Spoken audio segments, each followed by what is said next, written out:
Welcome to the Cybersecurity Vault. I'm your host, Matthew Rosenquist, cybersecurity strategist and CISO at Eclipse. Today, we're going to talk about the recent conviction of the Uber CISO who hid a breach and paid off attackers. Now, the cybersecurity industry has been buzzing with polarized views of this incident and what it could mean to CISOs. And today we're going to be talking with Kevin Powers. Kevin is the founder and director of the Masters of Science in Cybersecurity Policy and Governance program at Boston College. And today's podcast is created in part by Eclipse, securing data in transit through any cloud, network, or device. Welcome, Kevin. Thank you for coming and talking with us. I know you've done research. I know you've done analysis. We're interested to figure out what you've figured out. Oh, awesome. Thanks, Matthew, for having me here today and looking forward to our discussion.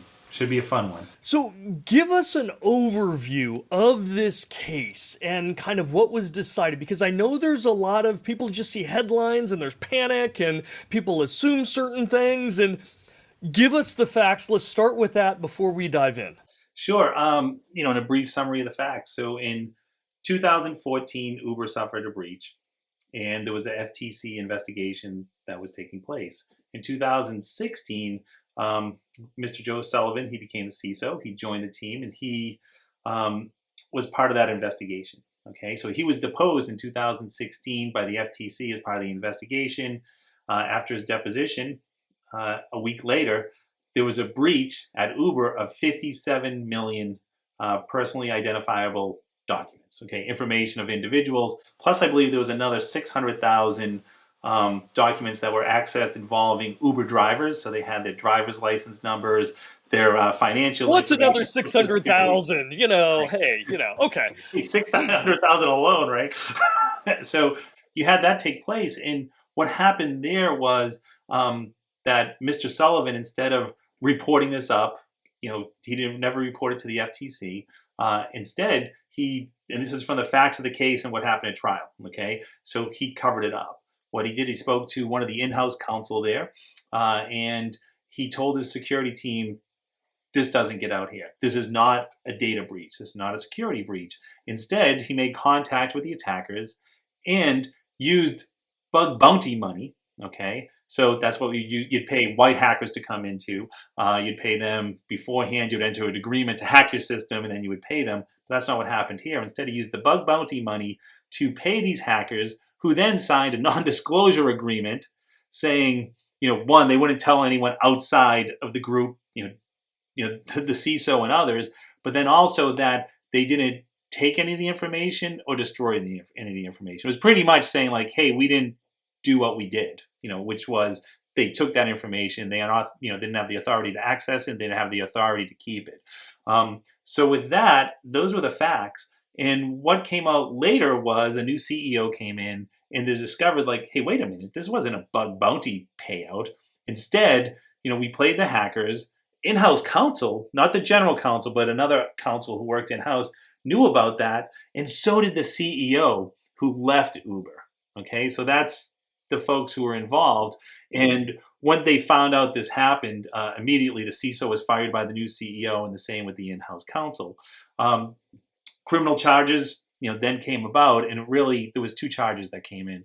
One was obstruction of justice, okay? And the government's thought process here was that the CISO, Joe Sullivan, had a continuing obligation after that deposition to tell the FTC of any other data breaches or any other issues involving security, which he did not, okay? Then the next piece was misprison. It's not used often in criminal cases. That's neither here nor there. But what it deals with is of a felony that's taken place, and then you concealed. You worked willfully to conceal the fact that this felony occurred, which, looking at this case here, there was a data breach. There's a violation of the Computer Fraud and Abuse Act by the cyber attackers, and Mr. Sullivan did anything he could to hide this. He instructed his team not to tell anyone, and also had the cyber attackers sign an NDA not to disclose it to anyone. Ultimately, this all unwound because the cyber attackers were eventually caught. They told the government, hey, we signed this NDA with Uber. And then also the in-house counsel, flip sides, got immunity and testified against the CISO. So those are the facts involved in the case. And this is an unusual situation by any measure, right? First off, getting a CISO going, and these are criminal charges, correct? This is not civil, we want to sue you for in the company and you're hidden behind the veil of a corporation. This is this person being convicted of a crime, right? Correct. And another piece, to throw in here too, is the CISO is a lawyer and formerly worked for the Department of Justice. The Ooh. folks bringing the charges against him. Okay, so a breach happens, and just coming off of doing testimony about a previous breach, having former background in the government, should have known, yes, I have to report this, has a breach, chooses not to report it, then is complicit in telling other people, don't report this, don't share this, goes out of his way to engage with the people that have this confidential information and pays them off through a bug bounty program. It doesn't matter how he really paid it off, but it seems like a good way to potentially hide it, right? To masquerade. And ultimately, he gets caught because a new CISO or a new CEO comes in and says, no, this isn't right, and pulls the covers back. So one, I have to give props to the new CEO, right, for doing that.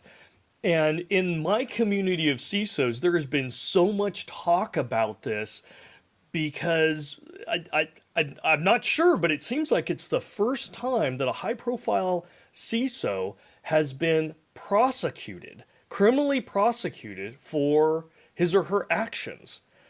And the concern there is, wait a second, they're just following orders, they're just doing what they need to do, and yet they're being thrown under the bus. Is this how kind of you're reading the situation? Is this person the scapegoat? Is this person just, oh, well, other people are trying to hide, duck, and cover. The music stopped and he was the last one standing without a chair? I mean, what's your feel on this? What do the facts say? Yeah, my take is no on all of that. I don't think he's the last person standing. I don't think it was the CISO as a scapegoat on this one. In fact, when you just look at the facts alone, he's deposed. Okay, it's a FTC investigation. Then there's a data breach. Now the question is, okay, was there a continuing obligation? The jury found, and that's what the government said. Yeah, there's a continuing obligation. So step back if one, he didn't report to the FTC right away, but instead internally they didn't pay a bug bounty, right? They didn't pay, and they tried to figure out what was going on, and they worked it through the system, and the CEO was highly involved, the security team, the board of directors, and you had that. And then there was maybe a delay on reporting it. They go public and say, hey, there was a data breach, 57,600,000 employees, and notify the FTC. Okay, that's not going to go to a criminal. The FTC or the U.S. Attorney's Office is not going to come after the CISO and say, you know what, we're going to bring criminal charges against you. Like you waited for a time, it took too long, you had a continuing obligation, but eventually you told us, right? So there might be civil fines involved, maybe for not revealing it, or they might look and say, well, actually, you had to get all the facts together right away. Here, though, I think it was within 24 hours they knew everything was gone. So within that 24-hour time frame, give a day or two, you need to notify the regulators and report accordingly. I don't think that's where you get to the criminal. It's really the criminal came in. Okay, you had, I think, the throw on of the continuing obligation. It was the fact of the cover up. It never got to the board level. There's a breach of 57 million records of your customers, 600,000 of your employees, highly sensitive information. And what do? You cover it up. There's only a certain group of people who know on the security team, tell them not to share this with anyone, then use a bug bounty program to pay off the criminals and then have them sign an NDA that they're not going to disclose. I mean, that's where you see it. That's criminal. You're concealing something that's really bad, and you're actively concealing it. It's not that, hey, let's figure out what goes here. What should we do business wise? He just covered it up. So this was a complete cover up. So I think the facts speak more to that. Should in-house counsel been, taken a task? Well, I think they were going to. First one, last one to the courthouse gets indicted. He was probably the first one in and says like, "Hey, I have some facts I can tell you if you give me immunity." So that probably happened. I don't know what happened to the former CEO. Why there's no charges against him? That seems suspect in my mind, but there could be more to it that I don't know. But yeah, this is different facts. Should the CISOs be concerned? Well, yeah. I think this, if I'm the government, this was a great case in that there's really bad facts, really bad actions. So you send a specific deterrence. Okay, to you, Mr. Sullivan, CISO, you don't ever do this again, right? So now he's going to be going to jail. But the general deterrence and the buzz out there right now, CISOs are going, whoa, you're going to think twice before you go outside the bounds of the law or do anything that could get you personally in trouble. Not that CISOs are doing that, but you're going to think twice and go, wait a minute, they're asking me to do something. It doesn't seem like it's the right or legal thing to do. I want to see all this documented and have an order come down to me to do it. And then you think twice before you do it because you really have to. Yeah, and in the industry, as a CISO myself, every CISO out there needs to know what are those regulatory requirements, what are those laws that you have to adhere to.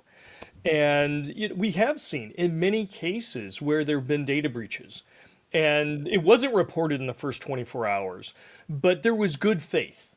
The CISO and the team brought in people or were working to figure out more data, and then they released that information, with legal counsel and with, their marketing folks and every spin control, but it was released.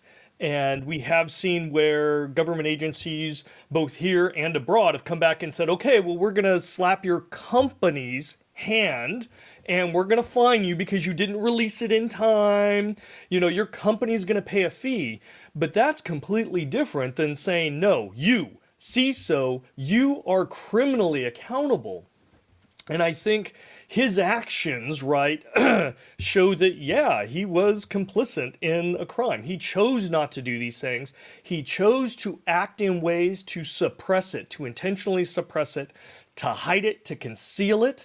And he was breaking the law. And so, yeah, I mean, it's tough to say that the conviction was unjust in this circumstance. But every CISO out there does have a responsibility. You have to know if you're breaking the law.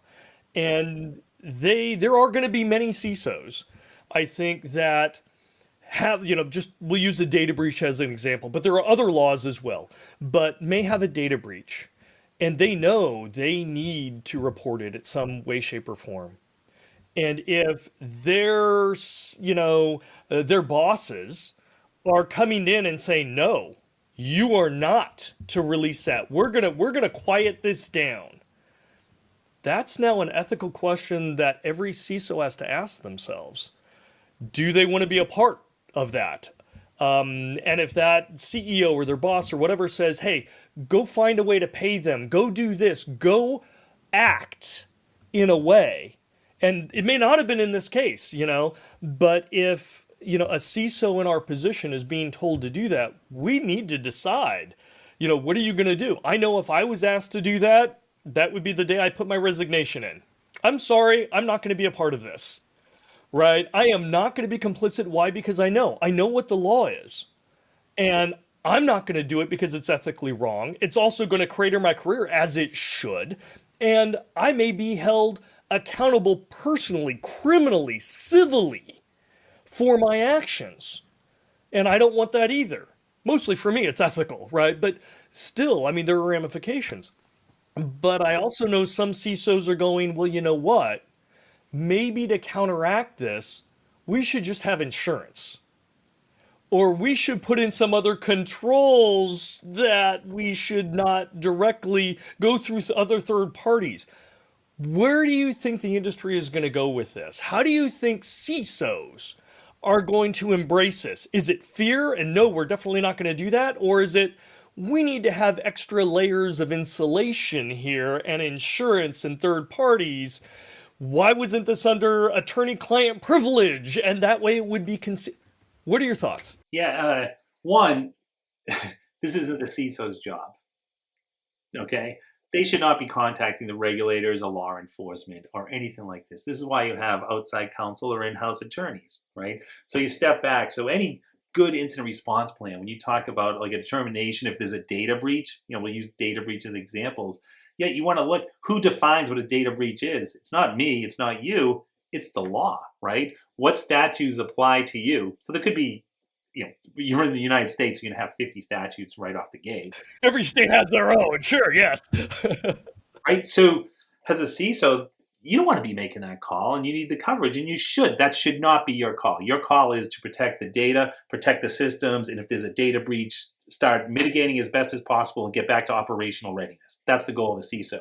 The goal of the CISO is not to worry about the law, meaning that you should have proper counsel involved. When there's something going on, they should be part of the team there. And that's the call, like, hey, this is what's going on. This is what we have. And they go, okay, this looks like it's a data breach per bang, bang, bang. We're going to have to notify the regulators. Let me talk to the business unit. I'll work with them. You work on nullifying whatever damage is going on. That's what needs to be taking place. I think over the years, the CISO has been, everything. They get they get blamed for everything. One, two, they were doing everything. Okay, secure our systems, do our IT, start our get our cyber culture up and ready. You have to be an ambassador. We want cyber awareness. We want training. You have to align with the business. You have to work with the CIO. You have to work. Okay, it gets to the point like you can't do everything, but you do what you do really well, which is building out a cybersecurity program, aligned with the data protection program, and then managing it and running it. But right now with the regulators on this piece here, this should have been something where the CISO got the information, went to in-house counsel, and instead of conspiring together, because that's what they did, that's what you had here, the rogue team, right? So you would hope that at least one of the two would have been ethical in this situation. It seems like they weren't. Okay, they decided instead of going forth, with the discovery, hit it. But you would hope in normal circumstances, the CISO goes to in-house counsel. Hey, we just suffered a data breach.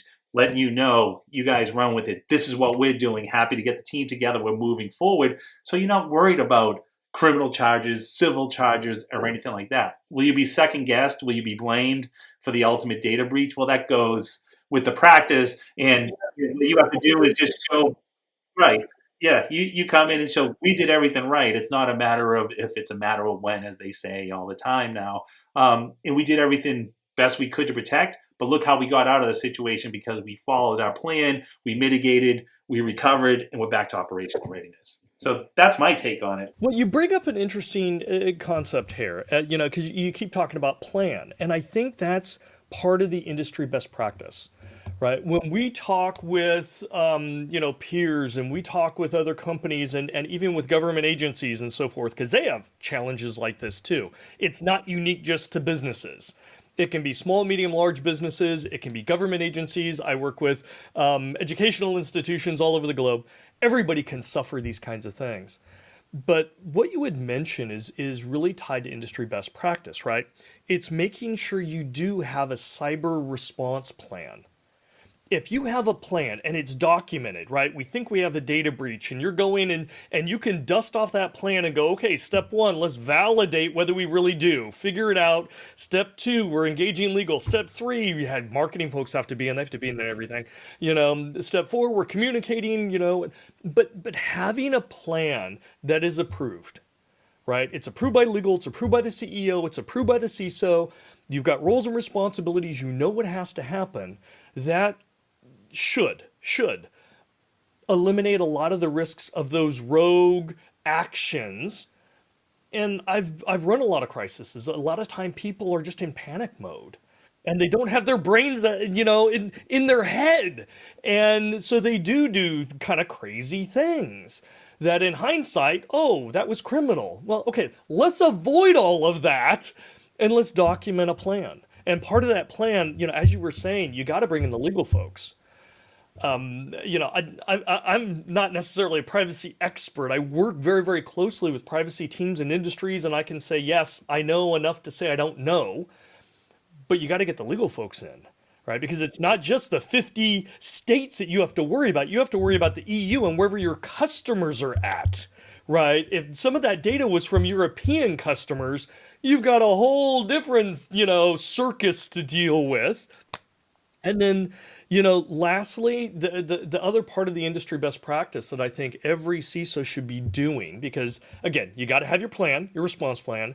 You got to have those ties with legal to be able to call them up at 2 o'clock in the morning and go, we've got that bad thing, right? But the third thing is start preparing ahead of time. Do tabletop exercises once a year. Do a tabletop exercise with legal and marketing and the CEO and maybe a board member that is savvy in security that you've been grooming on the side to be your advocate, right? Get them all involved and say, all right, let's do a quick tabletop exercise. We find A, we dust off our plan, B, C, D, E, this is the way it rolls out. Does that sound reasonable? And with everybody going, yes, sounds reasonable, great. Now you get a little experience under your belt. There's less panic, there's less fear. And that right now seems industry best practice. Short of automatically bringing in a third party that specializes in this, which I know a lot of big companies will do you think if Uber had that in place, we would see the same problems that we saw in this case? I would be shocked if at the time Uber didn't have an incident response plan. I think, the facts here speak. They just went absolutely rogue, right? But I think everything you said, I agree with 100%. I teach a course in incident response planning and management. Okay. And what we talk about too is everything you just said. One, you want to have a plan, and then who's on the team, and then you train, train, and train. It's all muscle memory. As a retired naval officer, you never went out on a ship. It wasn't the Love Boat and you hope for the best. It was always you planned for the worst and trained for the worst. So if something happened, you'd mitigate, recover, back to operational readiness. That was always the play. So I think you're right on that. But it's really important that everything is documented. That you have the policies and the procedures in place. And I like how you've been saying, like, these are industry best practices. The way things are going on the regulatory forefront, the proposed rules from the SEC, what you see in New York with the Department of Financial Services, and then new updated amendments that are coming forth, the FTC's new safeguard rules that are in place. A lot of these things no longer are best practices; they're requirements. It's almost turning, incident response compliance. You have to have this. Show us your compliance program, multi-factor authentication, encryption of data. All these things that written cybersecurity program. And how you build that program. Sure, it's based on your unique risk, but there's a checkbox of things you have to do and have to show. So I think on that front, it makes the CISO's job a little easier. But again, these are facts where it's really you had a group of rogue people doing something outside the policies and the procedures. They clearly knew better and they thought they could get away with it. I mean, that's ultimately what happened here. Okay, then let's up level this conversation. Not talking to the CISOs, let's talk to those board members. Let's talk to those CEOs, right? Because there's always a risk of rogue players, rogue individuals or groups of people. We call them insiders, right? In the cybersecurity world, people knowingly doing bad things, right? Who have trust. And the CISOs, we trust. And in-house counsel, we trust. But there is a risk that they may go rogue. And we've seen this. We've seen this with product developers where their product gets hacked and they decide to conceal it because it could be the end of their product, which is their career, right? That's their baby. So they hide it from the rest of the company. But it can also happen, just like in this case, with the CISO. But as a board member or as the CEO of the company, there are things you can do, right? It's not just, oh, well, I hope that doesn't happen to me. Not only can you build a culture to make sure that there is resistance to those types of activities, thoughts, and practices, but you can also institute controls, right? Oversight controls, right? Release of money, right? Who approved the release of these funds? Is there a process for that? right? Did it take external counsel and internal counsel to approve that, right? Does the CEO have to get involved, or the president, or the CFO, and have to know the details? Are there checks and balances that are built into process? So we always have process that we could potentially rely on to help uncover these things or stop these things from happening from rogue players. But there's also behaviors. And this is something that I think is hugely important. If you build a culture where see something, say something, right? It doesn't matter if it's your boss, it's fine. There will be capabilities and it will be accepted that it's okay. We want you to report unethical actions. And maybe we even have, if you're uncomfortable with that, we have an external web presence that you can go to and anonymously report it. Fine. I know companies that will actually put a bounty on it. We want you to. And the government has bounties, right? You are a whistleblower to the government, it's 20%. They'll give you a reward, right? When a supplier or something like that is doing something unethical or defrauding the government. So there are behavioral things that you can put in place. And even that can be a deterrent to somebody thinking, hey, I'm going to go do this. But wait a second, I have to tell my entire team of cybersecurity professionals who are also ethical, conceal this. I know it's against the law, and you probably know what's against the law, but conceal it. You know what? That's going to be a deterrent. Now, there might be one that report, then the gig is up, right? So we've got potential process controls that a CEO and board can put in place and potential behavioral controls. And I'm thinking in this case, those weren't in place. They may have had a response plan, but I'm guessing Uber did not have the process controls or the behavioral controls in place. What do you think? Do you think they did? Is there any evidence to that? I'm making stuff up here. No, I think you hit it on the nail. You know why the incident response plan didn't come into play? Because they never said it was an incident. They hid it. It was part of our bug bounty program, so that wasn't involved. But you did have the whole tech team, right? The IT team on security was then told not to tell anyone about this. This is not a breach. And for those who knew, if those mechanisms are in place, like a whistleblower, and there's those protections, and I think you're going to see more and more of that coming down the road, especially in cybersecurity. That mechanism could have stopped that right in its tracks. That could have got reported out. Um, Looking at these things here, right? Like, how do you deal with, from a board level? So we'll start with the board, go down to the C-suite, and then go down to the business unit. At the board level, a company like Uber, they're probably meeting, quarterly. The committees are meeting as well, probably every other month. What information are they getting? So on a bug bounty, does it even get to the board level? You would hope, it would. Like, hey, we have a program in place. This is what we're doing. We hire these groups to attack our systems. This is what was found. That's great. You would hope there's policies in place that show that, like, this is when we hired Kevin Powers to hack our systems. He signed this contract. This is what he was going to do, and this is his result. I don't think they had that type of paperwork. There was a non-disclosure agreement, and that's it. Well, that's red teaming, right? Where you hire an external vendor, a white hat hacker to come in.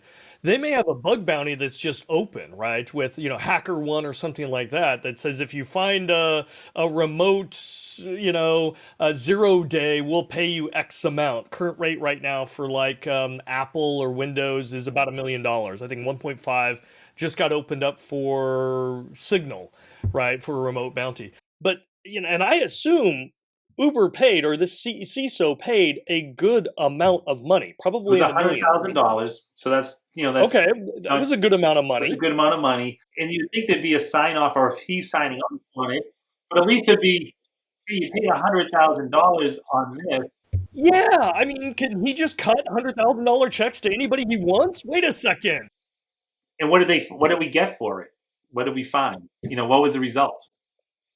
So yeah, you'd want those mechanisms in place. I think this is a lesson for anyone, that you need policies and procedures in place. And from the board level, this goes to, hey, you have a duty of oversight. It's a duty of loyalty. That's where the oversight comes in. And you have to make sure that, and this is where things are going, regulatory wise. You have to have an understanding of what your cybersecurity program is, what's the strategy, what you're doing, and then the oversight of, okay, so we have bug, why doesn't that come up once a year? Like, hey, these are like the type of tools that we use. We have a bug bounty program. This is what we spent. You authorized us to spend this. This is what we spent. This is what we found, and this is the results. Open it up for questions. You know, you're not gonna you're gonna have to take the CISO at his or her word in many ways, but there's gonna be documentation to back it up. That's the key. You can always fudge everything. That's where it comes down. You have to trust, and then if they're not trustworthy, ultimately you're going to find out, and that's what happened here in the Sullivan case. It's very interesting. Do you know if he served any time? Was he incarcerated? Was he arrested? Did he serve at least one day? Not yet. I think that what will happen now, once you're found guilty, then there will be a sentencing hearing. So he wasn't a flight risk or anything like that, so they didn't have him any pretrial confinement. But there will be a sentencing hearing, and it'll be interesting, what the result is. It could be time in jail, or it could be, a fine and probation or something along those lines. It's really interesting to see how it will play out. How much do you think it's going to affect the CISO community psychologically? And I know you're not a psychologist, but right, it's one thing to be fined or have your company fined. It's another thing to be sitting in a 10 by 10 cell or a 6 by 8 cell wearing a orange colored, jumpsuit or whatever it is. How do you think this is going to ripple through the CISO community? The same way you're thinking, you're seeing right now is exactly, it's like a tidal wave. It's not a ripple effect. Everyone's looking, go, wait a minute, the facts are awful. Okay, the CISO's head rolled. What about in-house counsel? What about CEO? What about board? Where's the other folks here? Why Where does are the they? line get drawn? All right, who's safe, Okay, who yeah, isn't? yeah. You have one bad actor, but there's several bad actors too, right? Like, where's the other folks? There's a mention the CEO, the former CEO knew. Why wasn't he charged, or why wasn't he a witness in this case? Where's Yeah. he? And why is this other guy getting immunity? The in-house counsel. Did you have no other evidence to go after? The CISO here. So I think in talking with CISOs, people are just real. They're down, right? They love their job. They do good work. They're working long hours. Now it's like, well, wait a minute. If something happens, the chief information scapegoat. Like I like that one. I've heard Let's that a not couple of share times. that, all right? Yeah, We but don't it's want that to but become popular. yeah, but it's really like, Keep that a I run a secret. cybersecurity program, and we're Yeah. developing. Some are today's CISOs and some are tomorrow's, and they're excited, but they're concerned. Like, hey, wait a minute, is everything following on the CISO? And I hope not. I think the way things are going and with the regulations are starting to really push it back up to the board. If you look at what happened in the Drizzly case, where you had the data breach, there were 2 million records that were disclosed. This happened in 2020, and the FTC entered into a consent order. So that's a settlement agreement with Drizzly, Right.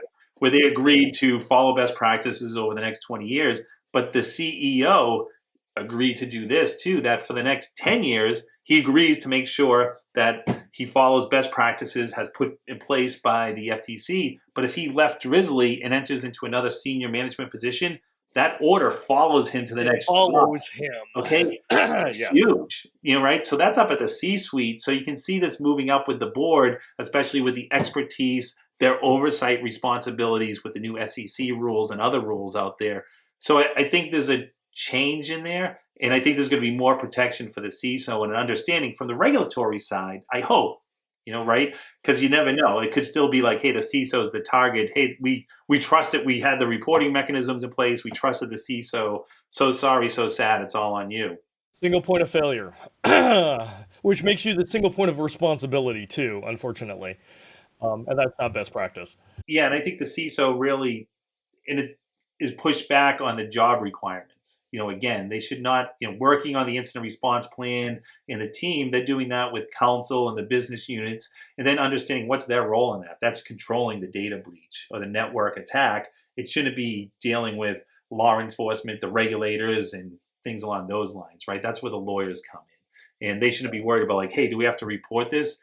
Once it happens, they report to legal, legal's involved, and let them push it around. That's where the protection comes in. It's interesting here. So that's from kind of the CISO and the business perspective. Let's change it up a little bit. What does this case mean to the SEC prosecutors? Is this opening a door now to say, hey, you're free to go after. If you think there's culpability, if you think there is an individual in an organization as part of these data breaches or whatnot, you have the leash to go out and prosecute criminally the C-suite, including the CISO, for crimes like this. Is this opening a door to them? I think with the SEC, you're going to see more civil litigation. Really coming after the board, coming after the business side of the house, and the CISO. I think you're going to see that just how the proposed rules are going. I think on the criminal side, you're going to need facts here was active concealment. It can't be willful ignorance, like meaning that like, oh, we know something's not going on, but we're working on this. We know enough. I don't think you're going to get criminal there. I think it's going to have to be something where it's intentional, like here. Hey, we know there's a data breach, or we know there's impact to our shareholders, and we're not telling anyone. Kind of like Equifax. If you look at the Equifax breach there, what they did, they knew in July, they didn't tell anyone, and they started dropping the stock and selling it, and then made a notice in September publicly, but not to the regulators. that's that's a bad case. Yeah. But were there criminal charges on that? I believe there were. I'm gonna have to look that up on Equifax. I Yeah, think. I don't recall criminal charges. I know they spanked them civilly. Yeah, I think for the individuals involved, if there was insider trading, there was not civil litigation, but criminal litigation. I'll take a look at Right, that to right. get that verified. But not necessarily on the data breach. What they did with the data breach It's what for they the did. The stock dropped early after, sale, right? right? So The they stock. knew it's similar here. The cover up is, hey, if we don't tell everything and smooth sailing, and then they just couldn't cover it up. But the seal's been broken here, right? I mean, in essence, because I can't believe that the CISO of Uber was the first one to do this. Right. There are ways to move money. There's a lot of ransomware attacks. There probably were other companies. And this is the first one that I'm aware of that the SEC went criminally and has made a big deal out of it, right? They've showcased this. And in my mind, they're sending a signal. Hey, the game has changed. Yes, you can try the corner cases, you can try and get around things, but the rules have changed. If we catch you, we may now criminally prosecute you. And I think that's the tingling down the spine that is going through CISOs, that the game has changed, that it's no longer, yeah, we can probably play this and we'll be fine. We may get slapped civilly and the company will pay for it. Now somebody's butt is on the line, just as we saw with some other regulations where, the chief financial officer, Sarbanes-Oxley, right? The CFO is on the line. You could spend time in jail. And that caused sea change. It fundamentally changed how organizations were going to look at it, and there was clear accountability. I think this is saying the same thing in a not so subtle way. CISOs, you can be held criminally accountable. And yeah, we'll come after you. If it's egregious, we're going to come after you. And I think that's a psychological change. I think it is. Yeah, and I think for the CISOs too, and if you look for an organization, I think what the first line of business would be one, make sure you have proper reporting mechanisms in place, you have proper oversight. Then the next piece is if anytime you're getting involved in negotiations with criminals or cyber attackers, you pull in law enforcement. You pull in the FBI. It's always a good practice. Yes. Yes. It doesn't always happen though. And now this is this is the best must practice, right? But just by notifying them, getting them involved, that's going to give you coverage in anything you do. And if you look at some of the laws coming out now with the new, I think it's the Cybersecurity Critical Infrastructure Reporting Act. It won't go into effect until I think it's 2025, but they have the reporting requirements within 72 hours to report to CISA. But then if you make a ransomware payment, you have 24 hours to notify them and then justify the way. Which is the worst thing you can do. I am completely against making ransomware payments, but don't get me off on that tangent. So, okay, so you had mentioned some. How is this case and how is the mentality in the industry now changed from a regulatory perspective? How are the regulators? What are they coming out with? What are the new rules that we're seeing either being approved or are being floated to try and get approved? What are you seeing? Yeah, what I see is more scrutiny and pressure on boards of directors and senior management. Just look at the SEC So proposed pushing rules. it up, pushing the Yeah, pushing up. responsibility up. So for proposed company, for public companies, for investment advisors, and then you have New York's Department of Financial Services Part 500, which has already been in place, but they have new updated amendments coming, and then the FTC's safeguard rules, which go are already in effect, right? In some, what they're doing is that requiring boards first off, what's your expertise? Does your board have any expertise there? Do you have an expert on the board? What's their level of understanding? So now you're going to have more training to the board of director. Also, how do you understand about your cybersecurity risk strategy, your program? How often do you talk to the CISO? What do you hear from them? That's going to be in the minutes. What's your understanding? How are you overseeing this? And then for the management, what's your expertise? How do you understand this? How do you work? Why are they building this cyber type of strategy, cyber program, and how does this align with the business? That's all being required. Then they're saying like what the program should look like.